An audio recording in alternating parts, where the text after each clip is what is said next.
बीड विधानसभा मतदारसंघामध्ये आहे आणि बालाघाटवर आहे. बीड विधानसभा मतदारसंघामधला एक निर्णायक पट्टा आहे, जवळजवळ 50-60 गावांचा. या गावांचा कल जिकडं आहे तिकडचा आमदार होऊ शकतो असं नेहमी सांगितलं जात होतं. आणि चौसाळा मतदारसंघामध्ये मला वाटतं यांचं अंतर्भाव हां. तर माझ्यासोबत आता भीमशक्ती शिवशक्ती परिषदेचे मराठवाडा अध्यक्ष आहेत बाळासाहेब मोरे, त्यांच्याकडून जाणून घेणार आहेत. प्रदेश अध्यक्ष आहेत, त्यांच्याकडून जाणून घेणार आहे विधानसभेचं गणित कसं असणार आहे, बालाघाटचं कसं गणित असणार आहे, काय परिस्थिती होऊ शकते, एकंदरीत ही सगळी परिस्थिती त्यांच्याकडून जाणून घेणार आहे. बाळासाहेब, मला सांगा कशी परिस्थिती होऊ शकते, कोणाकडे तुमचा बालाघाट कल देऊ शकतो, सध्या कोण चर्चेमध्ये आहे, 5-6 उमेदवारांपैकी कोण चर्चेमध्ये आहे असं काय वाटतं? सर्वप्रथम सर्वांना जय शिवराय, जय भीम. आता नुकतीच 4 तारखेला उमेदवारी अर्ज मागे घेण्याचा शेवटचा दिवस होता. अनेक उमेदवारांनी उमेदवारी अर्ज मागे घेतलेले आहेत आणि राहिलेल्या उमेदवारामध्ये सुद्धा अनेक मातब्बर आणि राजकीय वारसा असलेले किंवा चळवळीत काम करणारे त्याच्यामध्ये बरेच उमेदवार आहेत. सर्वप्रथम या महायुती व आघाडीचे 2 उमेदवार आहेत. त्यामध्ये सन्माननीय योगेश भैया क्षीरसागर हे महायुतीकडून उभे आहेत व आघाडीकडून विद्यमान आमदार संदीप भैया क्षीरसागर हे उभा आहेत.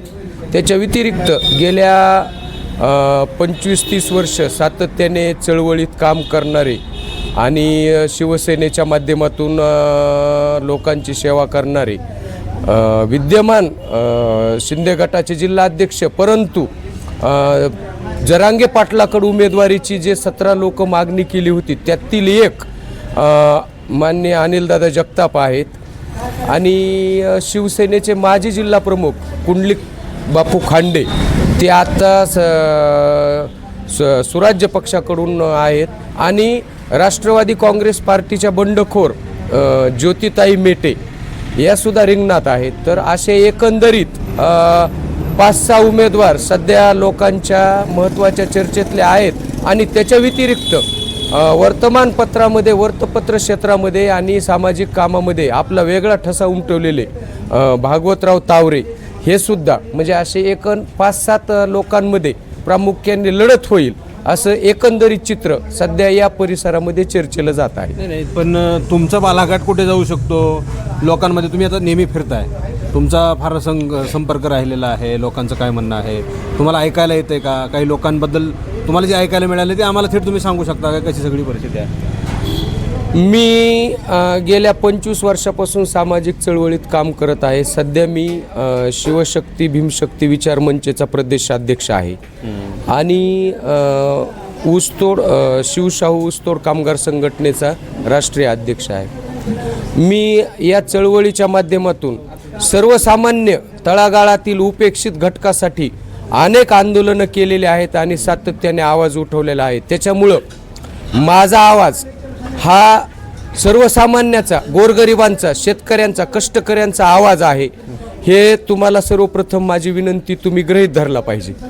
कारण मी मातबर नाही, धनदांडगा नाही आणि प्रस्थापिताचा पोरगा नाही. परंतु मला या ठिकाणी एक आवर्जून गोष्ट सांगायची की आमचा जो हा 60-70 गावाचा पट्टा आहे, एक लिंबा गणेश सर्कल असेल, चौसाळा सर्कल असेल, मांजरसुंबा पंचायत समितीचा गट असेल, खाली पाली सर्कल असेल, नाळवंडी, म्हणजे असा बराच 60-70 गावाचा पट्टा येतो. या गावामधून सध्या तरी 3च उमेदवार हे सर्वसामान्यामधून चर्चेले जात आहेत. ते म्हणजे योगेश भैया क्षीरसागर, संदीप भैया क्षीरसागर आणि अनिलदादा जगताप. तर अनिलदादा जगताप यांनी या ठिकाणी यांच्या जरांगे पाटलांकडं 17 उमेदवारी अर्ज जो मागं घेतले, आम्ही भरले होते, त्याच्यातले सगळ्यांनीच मागं घेतले. आणि या बीड जिल्ह्याचे माजी मंत्री प्राध्यापक सुरेश नवले यांनी सुद्धा जरांगे पाटलाकडे अर्ज मागितला, फॉर्म भरला होता. परंतु शेवटच्या दिवशी त्यांनी तो अर्ज मागं घेऊन या अनिलदादा जगताप यांना पाठिंबा दिल्यामुळं आज ग्रामीण भागात अनिलदादा जगताप यांचं पारडं जड झालेलं दिसत आहे. बरोबर. आता ह्या सगळ्या परिस्थितीमध्ये तुम्हाला कोणाला एखाद्याला काय मेरिट देऊ वाटतं का, की गावातले लोक कोणाला सहकार्य करू शकतात? जरी तिघांमध्ये लढत होणार असेल तर येणाऱ्या काळामध्ये ते एखादं मताधिकी घेऊन किंवा मग लोकप्रियता घेऊन पुढे कोणी जाऊ शकतं का, अशी सगळी परिस्थिती आहे का? अतिशय छान प्रश्न विचारला आहे तुम्ही. जी आज योगेश भैया क्षीरसागर हे महायुतीचे उमेदवार आहेत आणि डॉक्टर आहेत पेशाने, अत्यंत हुशार, संवेदनशील, मनमिळाऊ माणूस आहे. परंतु आपण म्हणतो की ग्रामीण भागात मन आहे, ढवळ्या शेजारी पवळ्या बांधला, वाण नाही पण गुण लागला.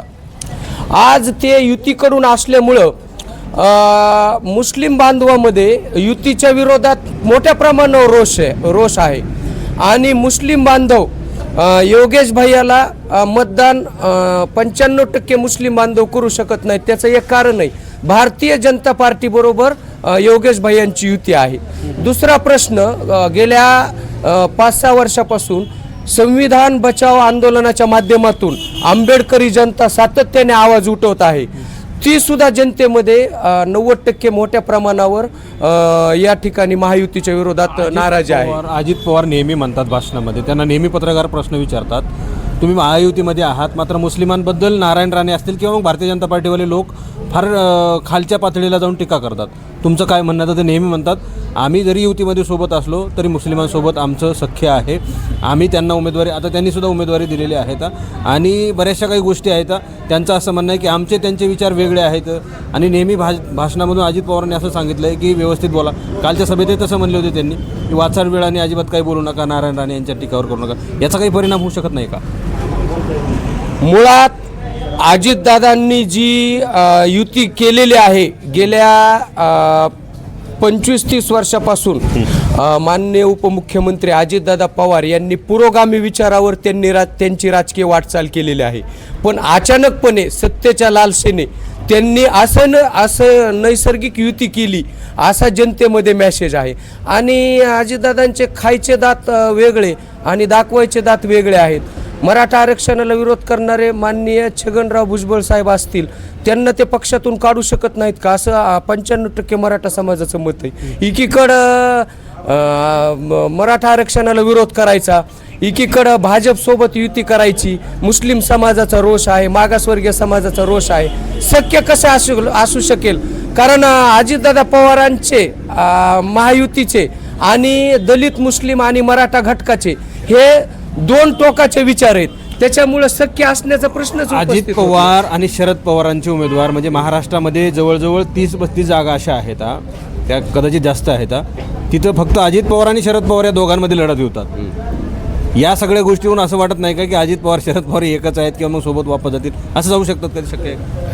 ते शेवटी कौटुंबिक नाते आहे. पण माझी एक विनंती सर्व प्रसारमाध्यमांना आणि जनतेला, ज्या वेळेस तुम्हाला जुनी एक गोष्ट माहिती, ज्या वेळेस हौदामध्ये माकडीन पडली होती आणि पिलू पडलं वाचवण्यासाठी, तर माकडीनीने पायाखाली पिलू घेऊन हौदाच्या बाहेर उडी मारली. हा इतिहास तुम्हाला सगळ्याला माहिती.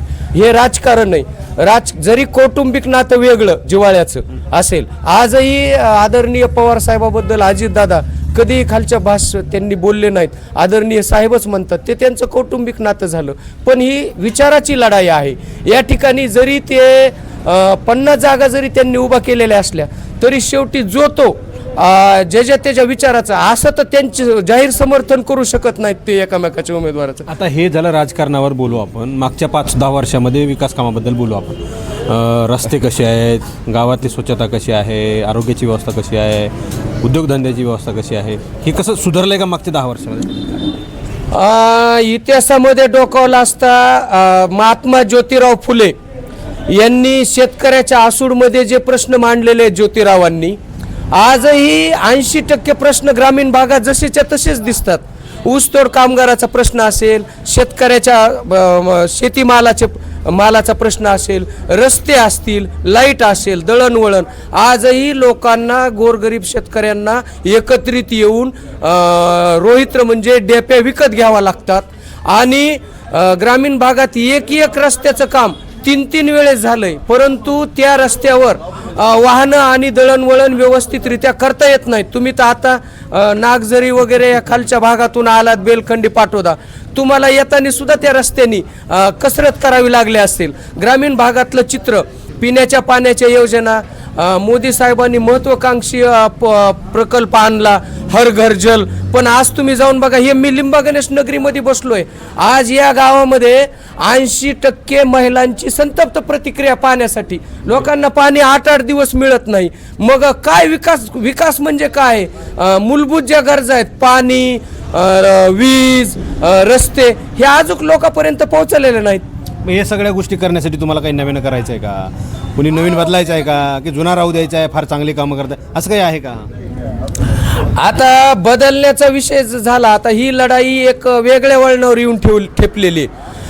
विकासापेक्षा बी परमपूज्य डॉक्टर बाबासाहेब आंबेडकरांनी आणि शिवरायांनी त्या काळामध्ये जी लढाई सुरू केली होती, ती भाकरीची लढाई नव्हती. स्वाभिमान जागृत करून आत्मसन्मानासाठी जी लढाई सुरू केली होती, ती लढाई खऱ्या अर्थाने आज ग्रामीण भागात आणि महाराष्ट्रात होताना दिसत आहे. त्यांनी आता ही विकासाला बगल देऊन मराठा आरक्षणाचा प्रश्न असेल, मुस्लिम आरक्षणाचा प्रश्न असेल, धनगर आरक्षणाचा प्रश्न असेल, याच्याबद्दल सरकारच्या विरोधात असंतोष खतखतोय आणि सरकार ह्या तिन्ही समाजाला न्याय देण्यात अपयशी ठरलंय. त्याच्यामुळं आज ग्रामीण भागात सुद्धा ग्रामीण भागापर्यंत दलित, मुस्लिम आणि मराठा समाजाची सरकारच्या विरोधात प्रचंड रोष तुम्हाला ठीक आहे. सरकारच्या विरोधात म्हणजे कोणत्या? 2-2.5 वर्ष ते होते, 2-2.5 वर्ष हे राहिलेत. महायुती का महाविकास आघाडी, कोण चांगले लोक? आता सध्या विद्यमान महायुती असल्यामुळं महायुतीचे जे त्यांनी लोकांना ज्यावेळेस त्यांनी वेगवेगळे पक्ष तोडून, संघटना तोडून सरकार बनविलं, लोकांना वाटलं खरोखरच यांनी विकासासाठी एकत्रित आलेत. पण 2.5 वर्षात पूर्णपणे सगळे अपयशी ठरलेले आहेत. ज्या योजना आहेत त्या सर्वसामान्यपर्यंत पोहोचलेल्या नाहीत. त्याच्यामुळं सर्वसामान्यामध्ये सरकारबद्दल जो रोष कमी व्हायला पाहिजे होता, तो दिवसेंदिवस वाढतानाच दिसतोय. या आता बीड विधानसभेचं कसं गणित असणार आहे आणि भविष्यामध्ये या तुम्ही जे सांगितलं आतापर्यंत चित्र, भविष्यामध्ये मतदानाच्या 2 दिवस अगोदरपर्यंत किंवा मतदानाच्या दिवसापर्यंत चित्र आणखी बदलू शकतं का? निश्चितच खरं चित्र 15 तारखेच्या नंतरच स्पष्ट होईल जनतेसमोर. पण एक तुम्हाला सगळ्याला विनंती करून या ठिकाणी सांगू इच्छितो की शेवटच्या टप्प्यामध्ये माझ्या अंदाजानुसार, मी चळवळीत गेल्या अनेक दिवसापासून काम करतोय, तर शेवटच्या टप्प्यामध्ये संदीप भैया क्षीरसागर आणि अनिल जगताप यांची लढत होईल असा माझा प्राथमिक अंदाज आहे. त्याचं कारण असं की दलित, मुस्लिम आणि मराठा समाज महायुतीला पूर्णपणे सोडून देतील. आता उमेदवार हे योगेश भैया क्षीरसागर यांच्याबद्दल बऱ्यापैकी जनमानसात भावना चांगली आहे. आपण विरोधाला विरोध करू नये, परंतु चुकीच्या पक्षात असल्यामुळं, महायुतीमध्ये असल्यामुळं आज या दोन्ही समाजाचा रोषाला त्यांना सामोरे जावं लागेल. आणि अनिलदादांचं कसं आहे, अनिलदादा हे 17 उमेदवारापैकी एकच उमेदवार राहिलेले आहेत. त्याच्यामुळं आज लोकांमध्ये भावना आता रोजची रोज वाढत चालली की अनिलदादा हेच जरांगेचे उमेदवार. कारण लोकसभेला जसं झालं होतं, पाटील म्हणले होते फक्त पाडा, आणि लोकांनी ऐन वेळेला भक्कम पाठबळ बजरंग बाप्पाच्या पाठीमागं उभा केलं. तसं ऐन वेळेला लोक म्हणणार आता एकच राहिलेत 17 पैकी, तर अनिलदादांना देऊन टाका, अशी लोकांमध्ये चर्चा आहे. संदीप क्षीरसागरांच्या जागेवर जर योगेश क्षीरसागर असते तर महाविकास आघाडीकडून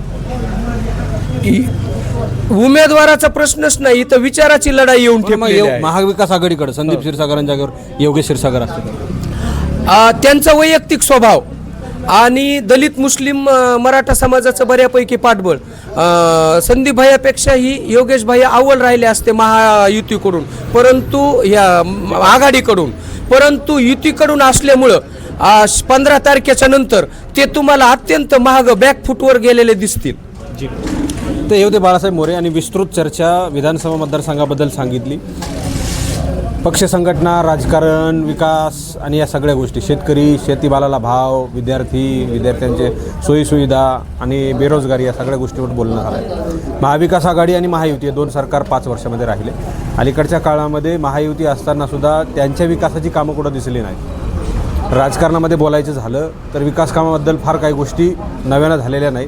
बदल घडायलाच हवा, मात्र जनतेचा कल कुठं आहे हे सुद्धा पाहणं महत्त्वाचं ठरणार आहे. बीड विधानसभा मतदारसंघामध्ये 5-6 उमेदवार चांगले चर्चेत असणारे लोक आहेत. आणि सध्या तरी अशी परिस्थिती आहे की कोण पुढे आणि कोण मागे या सगळ्या गोष्टी सांगता येऊ शकत नाहीत. 15 तारखेच्या नंतर जे आहे ते विधानसभेमध्ये वारं नेमकं कोणाचं आहे हे सांगितलं जाऊ शकतं, अशी सगळी परिस्थिती आहे. कॅमेरा पर्सन परिवर्तन जाधव सह मी संग्राम नरके, मराठी महाराष्ट्र न्यूज.